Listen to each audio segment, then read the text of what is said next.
Well, I'm packing up this machine from a job I had to take it on, and as you can see, I only fixed some of the leaks. I got a major leak under here that I did not know about. My goodness. And I was not able to find it looking inside all the compartments in there, but I bet I can find it now. Something's really busted open.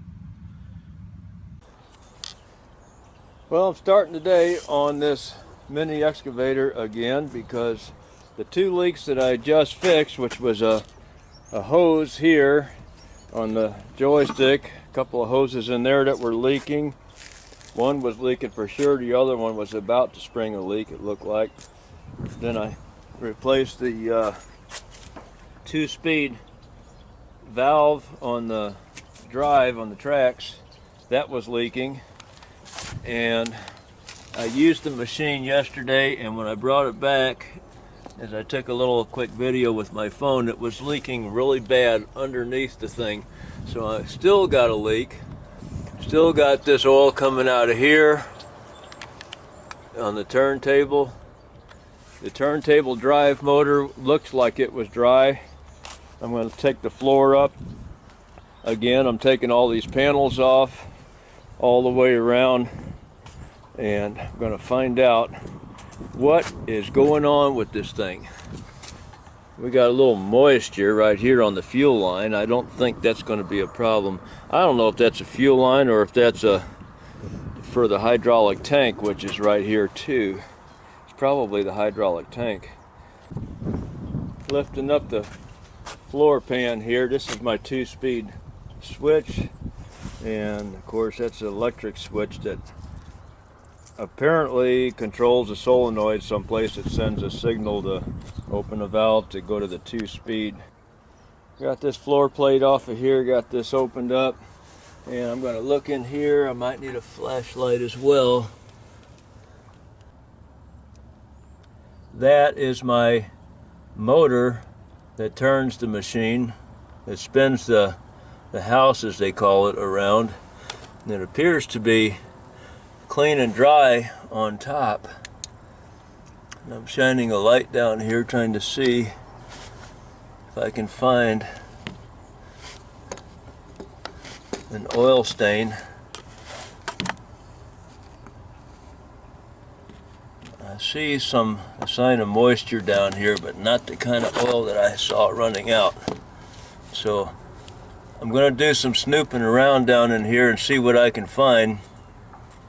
Because my problem is, obviously, if it's not the bottom end of this motor, but then right in the center, I can't see it from here, but there's another bundle of hoses that goes to a rotating thing that, because all the hydraulic works are up here on the house, the engine and everything, the pump, but then to get to the tracks and the push plow blade in the front, there has to be at least 4 more hoses coming through down to the track system to operate that.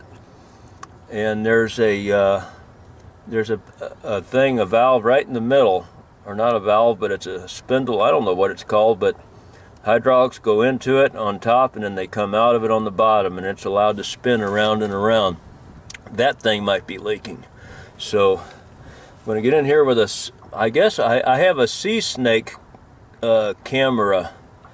I'm going to probably get in here with that and see what I can find, because where I'm at right now I can't see. Well, I found my leak, but I don't know if I can get a flashlight and the camera on it at the same time. It is this hydraulic motor that turns the house around, and it's the function that goes to the push blade. When I apply pressure to that, that's when I see the leak. I got the thing raised up. I'm going to jack the thing up off the ground. I got it sitting up just on its own hydraulics, pushing the bucket down and the push blade down. There is a floor plate under there that comes off. So I'm going to get some jack stands under this thing and take that plate off. Got it blocked up now. Thought I was going to use jack stands, but I don't have enough heavy-duty jack stands for this. I only got 2 big ones. So the concrete blocks will work. Gives me room to work in between them. This puddle right here is oil, so that's got to go. This one right in front of me is water. That'll dry up.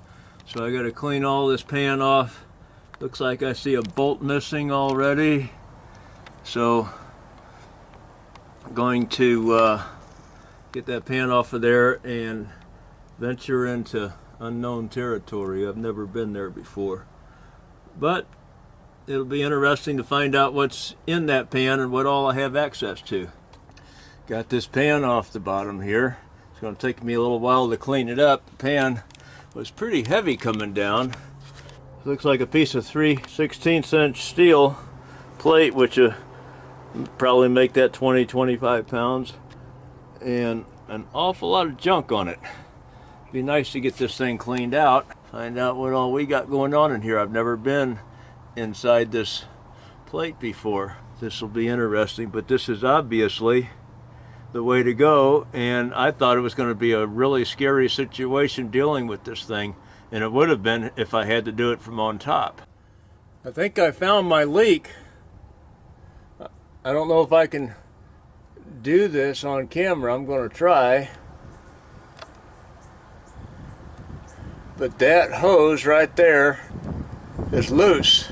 But I had to get all this off and clean it up to find it, and I don't know if I can do this on camera. This hose is loose. It moves up and down.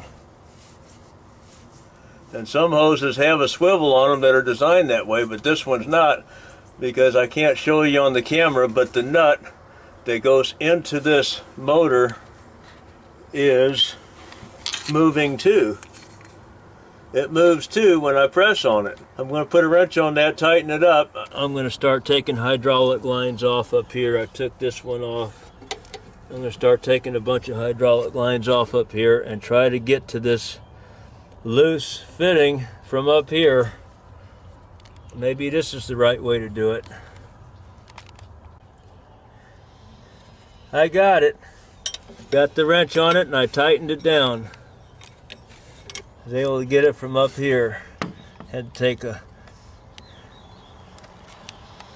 sit down there. Fitting right there on top of the wrench. I didn't have to take all that off underneath, but I learned a lot while I was down there.